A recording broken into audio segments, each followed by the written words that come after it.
Good afternoon. It's a great pleasure for me to be here, and thank you very much, Rob, for the invitation to speak at your annual conference. I don't know if it's the same for you, but for me this is the first face-to-face event I've attended in probably nearly 2 years, actually, or certainly over 18 months. Apologies if I come across as being a little rusty, and apologies again for using that word, which I guess isn't that appropriate at the British Stainless Steels Association conference. And actually, thank you, Tim, for a great sort of tee-up, I think, for my session here, with that quote that you gave, which is, if you think training is expensive, try ignorance. I think that's quite a good way to kind of start thinking about skills and apprenticeships. So I thought it would be a good place to start by looking at some of the themes in the Skills for Jobs white paper that we published earlier this year. Now, what I'd like to do is just take a quick poll, if I could please, and please ask any of those of you who may have read this white paper just to raise your hands. Okay. What I would say then, for all of you, I think, is, as you haven't done so, that if you do read that, you'll find it to be absolutely invaluable in understanding kind of where the government's going and the Department for Education are going around skills and apprenticeships. So, you can find it online, and I recommend you take a read of that. In his foreword to the white paper, the Secretary of State for Education describes the white paper as a blueprint for the future, saying we will move on from previous underestimations of further and technical education and reinforce its pivotal role as a pathway to a bright future. So let's have a look at the vision. We are ensuring people have opportunities to study by delivering the Prime Minister's lifetime skills guarantee to upskill and reskill at different points in their life. The Skills for Jobs white paper is focused on giving people the skills they need in a way that suits them, so that they can get great jobs in sectors the economy needs and boost this country's productivity. For too long, it has seemed like university was the only route to a great job, but that is not true. In 2019, only 66% of working-age university graduates were in highly skilled employment. Despite the benefits of technical education, this country still has fewer people qualified to a higher technical level than many of our competitors. Only 10% of all adults aged 20 to 45 hold a higher technical qualification as their highest qualification, compared to around 20% of adults in Germany and as many as 34% in Canada. This is leaving us with significant skills gaps in areas like construction and manufacturing that our reforms will address. The reforms set out in the white paper will transform technical education and training, boosting UK productivity, building back better from the coronavirus pandemic, and creating a more prosperous country for all.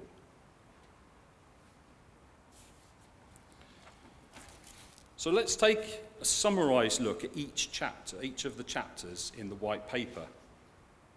Chapter 1, putting employers at the heart of post-16 skills. Building on the success of our flagship apprenticeship programme, we are putting employers at the heart of the system, so education and training meets their needs. Through employer engagement, we have transformed apprenticeships into a prestigious opportunity to train and get a well-paid job and enter a rewarding career. Chapter 2, providing the advanced technical and higher technical skills that the nation needs. From April 2021, we are delivering a free Level 3 course for all adults without an existing Level 3 qualification, and stimulating the provision of higher technical, that's Levels 4 and 5 courses.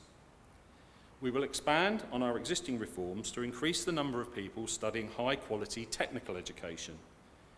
T-levels will be increased from the 3 that started in September 2020 to 24 courses covering 11 occupational routes from 2023. These offer all young people a high-quality, advanced technical equivalent to A-levels. Just for your information, the 3 T-levels in the engineering and manufacturing route will start in September 22. So now is absolutely the best time to start thinking about how T-levels can benefit your business, how you may well be able to offer the 45-day placement that forms a mandatory element for those students who are studying T-levels. A great way to, shall we say, test the local talent before bringing them into your businesses. Also, employers can claim a £1,000 incentive to support that T-level placement in their business. We will also extend our Institutes of Technology network to all regions of the country, so there are up to 20 IoTs nationwide. The IoTs are collaborations between employers, FE colleges and universities, offering world-class STEM training and education. Chapter 3, a flexible lifetime skills guarantee. From 2025, we will offer a lifelong learning entitlement, equivalent to 4 years of post-18 education, together with offering more modular provision and online and blended learning. This will support a truly flexible skills system so people can build their learning over time. The National Skills Fund provides for 3 areas. The Level 3 offer for adults to achieve that first full advanced Level 3 qualification. Our new flexible skills boot camps offer short and flexible training lasting up to 16 weeks, which will meet critical skills needs and help adults to retrain, top up skills or gain new specialist skills. The first boot camp started in September 2020 were focused on digital skills. Further phases which expand the digital and technical boot camps, introducing construction skills and a variety of other sectors are being rolled out or have been rolled out from spring this year. And the third area that the NSF provides funds for is strategic investment in government skills priorities, including the high-value manufacturing catapults skills value chain, which assesses future skills needs in manufacturing, develops courses to meet those needs, and makes those courses widely available through high-quality providers. Chapter 4, responsive providers supported by more effective accountability and funding. As well as increasing the amount of high-quality provision on offer, we are clamping down on low-value courses that do not lead to outcomes for learners. Our qualifications review will remove low-quality advanced level and higher level technical courses and prioritise those aligned to employer-led standards.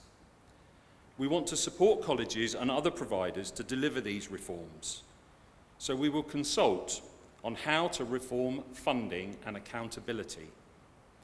Providers should have more control over their budgets and more certainty over funding levels, and in return, they should be held to account on the outcomes they deliver. We will work with the sector to develop a system that empowers and enables providers to deliver high-quality skills. We will continue to offer education and training for those who are further away from the labour market and need additional support, including learners with special educational needs and disabilities. Finally, Chapter 5, supporting outstanding teaching. These reforms cannot succeed without outstanding teachers. We will recruit and retain excellent staff through a national recruitment campaign and improve training and development, including an opportunity for teachers to gain valuable industry experience in our industry exchange programme. So for today's meeting, I'm just going to focus in on the employer-centric chapter of the white paper. There are additional slides in the slide pack you'll receive later, which includes a summary of all the other 4 chapters. So putting employers at the heart of post-16 skills means local areas being able to plan what skills they need. And we think local employers are best placed to lead this process. And what do we mean when we talk about the skills accelerator? One of the main components in the local skills improvement plans, 8 employer representative bodies across the country have become selected to become local skills improvement plan trailblazers, following an open expression of interest process. They will be working closely with further education colleges, other providers and key local stakeholders to develop the first local skills improvement plans in 2021-22.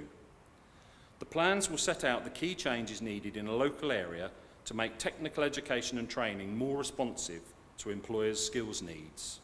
Ultimately, this will ensure that learners are able to develop the skills that enable them to get a well-paid and secure job, no matter where they live, and in the sectors that are critical to our future economic success. Alongside the Trailblazers, we are legislating to give those local skills improvement plans a statutory underpinning as part of the Skills and Post-16 Education Bill. The second component of the Skills Accelerator is the Development Fund. We have launched the fund to enable and enhance strategic partnerships between employers and post-16 providers and test how these alliances will help shape future technical skills provision. The 18 Development Fund pilot areas were also announced in July 21. Driving growth in apprenticeships, improving flexibility and quality. Through employer engagement, we have transformed apprenticeships into a prestigious opportunity to train and get a well-paid job. We are supporting more young people to do apprenticeships and improve the transition from traineeships. The concept, if you haven't heard about it, of occupational traineeships was introduced in 2021. The aim of an occupational traineeship is to support progression into a target apprenticeship or occupation.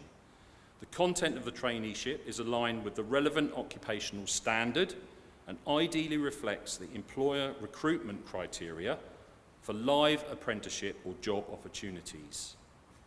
Traineeships also have a £1,000 incentive payment for employers running from the 1st of September last year to the 31st of July next year. Employers are also encouraged to consider flexible apprenticeships and accelerated apprenticeships as a progression route and to discuss design implications with their training provider. I'll share links with you afterwards to some case studies around those kind of traineeships and accelerated apprenticeships. To further support the progression from occupational traineeships and T-levels into apprenticeships, we are exploring how to recognise prior learning in an apprenticeship with the potential to reduce the duration of the apprenticeship. Implementing standards and qualification reforms. By 2030, almost all technical courses will be on employer-led standards, ensuring that the education and training people receive are directly related to the skills needed for jobs. We will continue to support participation in English, maths, and digital training to meet employer needs.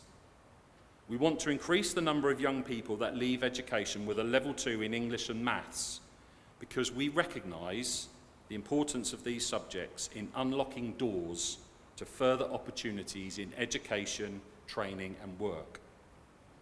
This is why students who do not achieve a GCSE grade 4 in English and maths at age 16 must continue to study these subjects. This is called the English and Maths condition of funding, and why students who just missed out on a pass are given the opportunity to achieve a GCSE grade 4 or above during the post-16 education. In 2020, just over 70% of 19-year-olds held a level 2 qualification in both those subjects. We recognise this can be improved further, and we can get more young people to achieve a GCSE and/or functional skills qualification at level 2. This is why we are investing in the Centres for Excellence in Mathematics programme. This is a national improvement project aimed at delivering a step change in maths teaching up to level 2. There are 21 centres across the country, with at least one in every region of England, which are designing new and improved teaching resources, building teachers' skills and spreading best practice across the country through their wider networks. English, maths and digital content is embedded in the subject content for T-levels, where it is needed. The minimum T-level exit requirement will be GCSE grade 9 to 4 or a functional skills level 2 pass. This aligns with the existing policy on maths and English requirements for level 3 apprenticeships. Moving on from a look at the white paper, I'd like to spend some time sharing a few updates and insights on apprenticeships with you. I'm touching on these areas in response to some of the challenges and barriers that I've come across in the work I'm doing in the manufacturing sector and with the UK Metals Council, who your association is a member of. My apologies in advance if I don't cover something here or during our time for questions which is important to you. I would be very happy, Rob, if you can note down any of those, and I will respond and follow up after today's event. So, let's have a little look at something called aggregated employer demand and how it is going to be used to help fill some of those training provision gaps. It's a fact of supply, demand, geography, and other practicalities that there will be instances where an employer's requirement for delivery of certain apprenticeships is not being met by the training provision marketplace. However, it is also hopefully true that providing information to that marketplace about where unmet demand is occurring and providing the opportunity to match a provider with an employer to fill that requirement is an invaluable approach.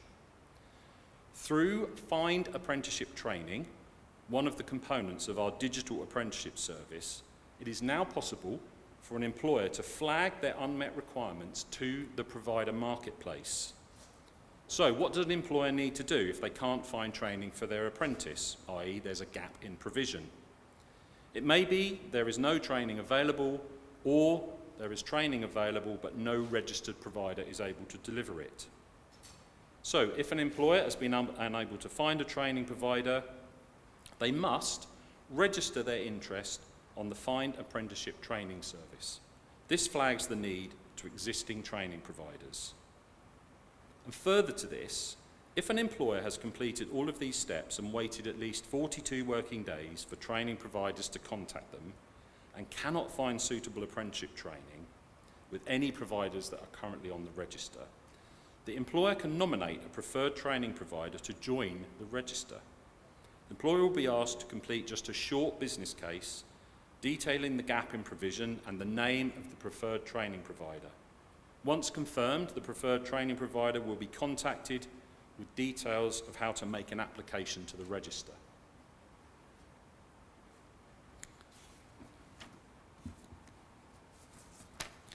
Before we look at one or two detailed areas, I thought it useful to share these points from the white paper. The transition from frameworks to standards for all new apprenticeship starts concluded at the end of July 2020. Employer-led standards have helped us to transform apprenticeships into a prestigious programme that better meets the needs of employers across the country. However, we have further to go to make sure more employers can benefit from the programme while continuing to raise the quality even further. We will focus on three key areas. Firstly, we will support more people to start apprenticeships, helping employers to recover from the coronavirus pandemic with the skilled employees they need to grow. Secondly, we will continue to respond to feedback from employers to improve the programme, including by making more use of apprenticeship funding, making it easier for levy-paying employers to transfer funds and making apprenticeships work in more sectors. Finally, we will raise quality, ensuring that every apprentice has the best experience and reaches their potential.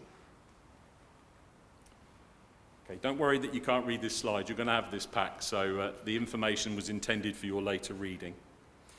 So, snapshot, apprenticeships for metal sector manufacturers. This is where I had a go at trying to align my knowledge, if you like, with what I think you may be interested in your sector. So whilst understanding that there are likely to be occupation within the metal sector for which the creation of a new apprenticeship standard would benefit employers and employees, it is also true that there are several existing standards which are likely to be a good fit for your existing requirements.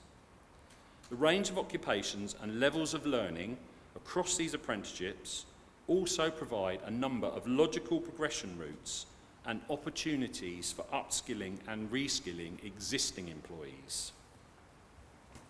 On the slide, you will see an example, 21 standards in that top box in what is known as the engineering and manufacturing route, and 14 in business and administration that are likely to provide a strong alignment to the skills requirements for both new and existing employees in your sector. The occupational maps section of the Institute for Apprenticeship and Technical Education's website, hereinafter just referred to as IFATE, shown on the right-hand side of the slide, is useful in identifying apprenticeships within the occupational routes and how they map from technical occupations to higher technical occupations to professional occupations. You can see those progression routes laid out in the occupational maps.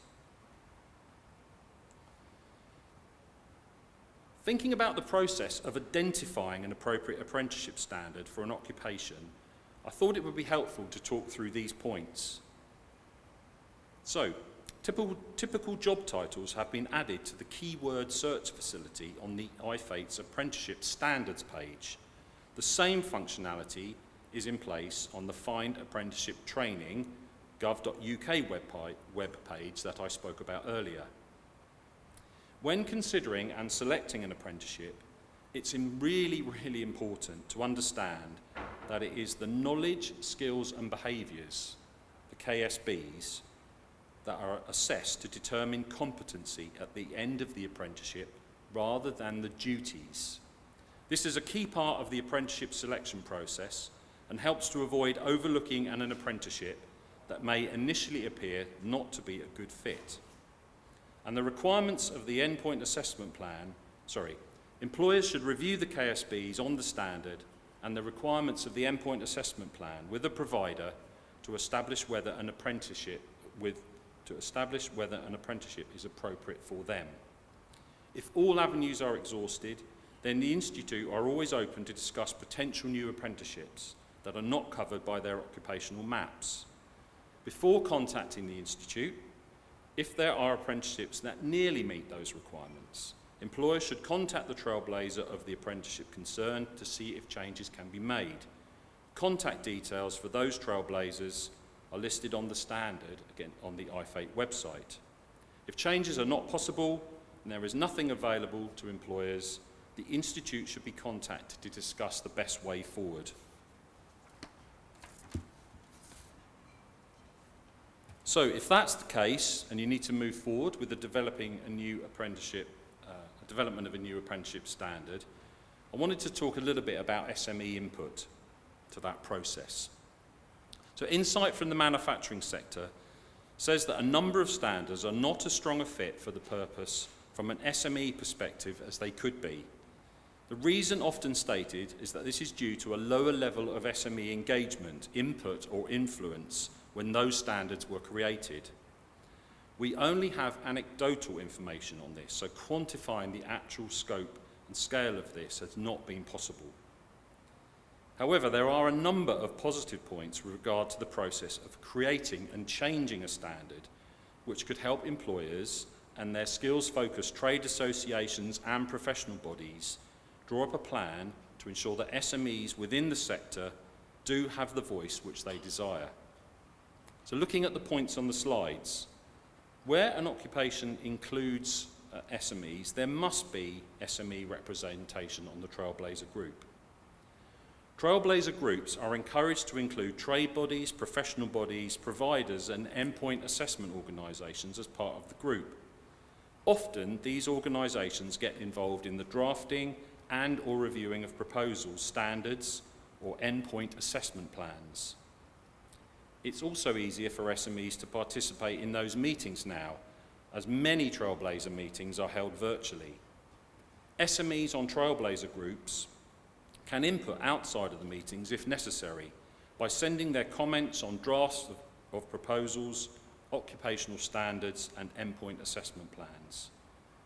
The Trailblazer groups consult widely widely and often use trade or professional bodies to carry out their consultations. IFATE also consult beyond the Trailblazer groups during the apprenticeship development process. Further details are available on their website. If you would like to be added to the consultation distribution list, you can send an email to IFATE. I'll provide that email address later. There are currently immediate opportunities for SMEs to join Trailblazer groups as part of the engineering and manufacturing route review, e.g. the Level 2 General Welder Apprenticeship. Banners are placed on all apprenticeships in active revision, and there is a status report available on the IFATE website. Finally, this is a great opportunity to provide you with a brief overview of the work that we are doing with the sector to address barriers and drive growth of primarily apprenticeships, but also traineeships and T-levels in the sector.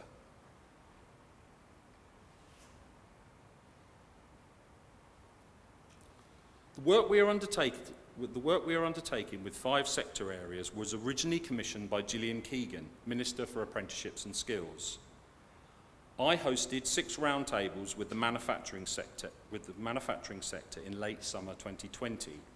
Large and SME-size employers, Association of Colleges, Association of Education and Learning Providers, and apprentices were engaged in this way and insight gathered. I also engaged one-to-one with a number of sector trade associations and brought them together in an informal stakeholder group. The work under that format has come to a close, and the majority of those stakeholders will be transitioning to the Apprenticeships in Manufacturing, or AIM group. As part of our research, we asked 3 questions. What could each sector do to grow apprenticeships?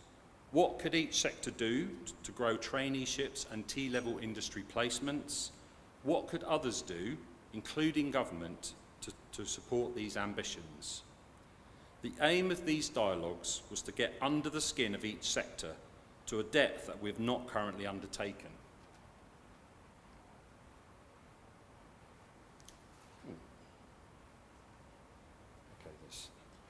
The dialogues I mentioned on the previous slide took place against the backdrop of COVID uncertainty. However, for the manufacturing sector, many of the barriers and concerns were longer standing and predated COVID. The 5 broad insight theme headings listed in the centre of this slide relate to the manufacturing. They generally all have areas of concern and barriers which relate to cross-sector themes shown on the left-hand side of the slide. So just having a look at some of those insight areas. So building back SME engagement with apprenticeships, I call it friction. SMEs in particular often have concern about the risk, cost, difficulty, commitment, etc. of using apprenticeships. The Manufacturing Sector Growth Campaign, which we are launching with our sector partners shortly, has the primary aim of reaching SMEs who have not had apprenticeship starts within the last 2 years. The campaign will use messaging and signposting over a series of communications introducing employers to why apprenticeships make sense, that they are applicable for all sizes of business, and how to navigate through the various stages of the process. Information, advice and guidance for employers. SMEs find it difficult to navigate the system. www.apprenticeships.gov.uk is our primary landing page and is being continuously reviewed and developed to provide user journey information in the most effective way. This moves away from the previous approach where employers had to start by finding and navigating multiple gov.uk web pages. In addition, we are funding additional user research to understand more about employers in the sector we are currently focusing on and how they want to use and access our information to better help them through their journey with the apprenticeship process. Build back training for provision engagement with SMEs. So gaps in provision was probably one of the biggest areas there, and as mentioned previously, we now have the aggregated employer demand approach, which will help to fill those gaps. Improving the attraction and recruitment of young people. Generally, we heard about poor careers guidance from schools, colleges and parents, and you've all heard, I think, the stories of continuing where young people are sort of still pushed towards university rather than given the opportunity to understand about their other options and opportunities. Employer engagement with schools and colleges can be very effective. We heard that from those insight sessions that we had with the sector. They can be very effective in raising awareness of apprenticeships, supporting work experience placements, often leading recruitment into apprenticeships. And that's something that many employers say is difficult in attracting that young talent. Well, engaging with schools and with colleges can be a really effective way to overcome that. Action through AIM, the group I mentioned earlier, when it is officially launched, will be encouraging more employers to engage with schools and colleges. And finally, enhancing the impact of apprenticeship standards. Building re-engagement and growth through a focus on awareness of applicability, accessibility, and the benefits of apprenticeship standards. Just a small fact for you, 41% of starts in engineering and manufacturing occupations were still on frameworks in the academic year 2019 and 20. This has presented a challenge for the sector. The sector growth campaign that I mentioned earlier will include messages to help address this.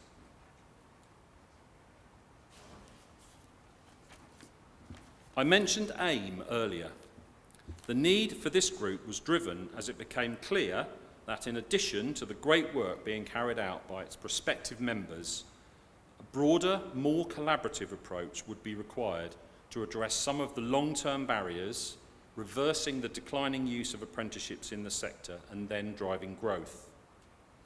The membership of AIM will bring about change through collaboratively addressing issues through actions that are relevant to either subsectors and or the whole sector.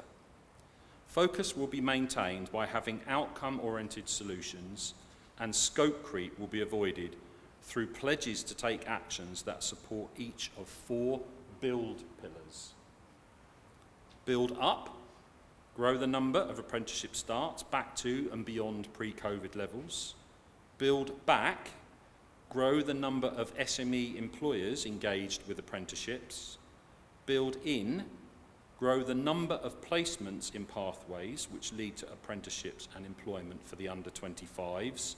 And build forward, growing apprenticeships for occupations responding to advances in new technology, the digital landscape and the green industrial revolution. Flexibility that reflects the variety of members and their capacity, capability, resource, and therefore ability to commit to working on these actions is built in by providing for the actions to be owned by individual member organisations or by a number working together. So thank you very much, everybody. I realise that was a whole download of information. I do hope from some of the conversation I had with Rob a few weeks ago that I've covered some of the points of concern that Rob talked to me about. If there's time, Rob, I'm very happy to take any questions that you may have. Thank you, Bruce. Again, sort of from my view, from the information that I've got from members, one of the areas of real concern is even if there is an apprenticeship scheme available, it's not necessarily in the right location. So, somebody from Blackburn wants to do a course, but you're going to meet the availability is only in the likes of Birmingham or something like that. It's just not practical to do day release and things like that. Are there actions looking at how we actually manage those sorts of scenarios going further forward? That can be a big problem. Yeah, so in the presentation, one of the slides I had was talking about the aggregated employer demand. So that's the functionality within our system where an employer is using our system to search for a training provider. They found the apprenticeship they want, they're searching for a training provider, and that search either shows that there isn't one locally, or there may be one locally, but that's not a training provider that they want to work with, i.e. there is a gap in that provision. Then what that tool does is allow them to flag their requirement into our system. That requirement is shared with all training providers can dip in and see that requirement, so that, you know, if a certain amount of demand is seen for a particular apprenticeship or apprenticeships in an area, you know, lots of training providers can provide some of the apprenticeships at distance, or they may feel that, you know, providing delivery in a certain area because they can see that demand is worthwhile for them to do. So that's what we're doing to try and kind of stimulate that market. There's really no other way to, you know, to go about just sort of specifically placing apprenticeship providers that cover every single apprenticeship in every part of the country. But I think that's our main approach to deal with that. That's a message that needs to go out to the SMEs. Yes. And we need to really emphasise that. Yeah. The only other comment I've got is that the BSA are willing to act as a conduit, so there's communication, people feedback through you, either obviously go directly, but also we will act as a conduit as well. We're involved with UK Methods Council and some team there, so we're working on this as a bigger project overall. So Sure. just a comment on there. Well, thank you very much. And that, you know, my sort of work with the UK Metals Council, there's 8 other, so Make UK, Ingenuity, you know, food and drink sector as well. I'm working with sort of 9 large organisations, but so you have an opportunity to feedback through the Metals Council, but also, Rob, back through yourself to me. Please do. Thank you very much. Thank you.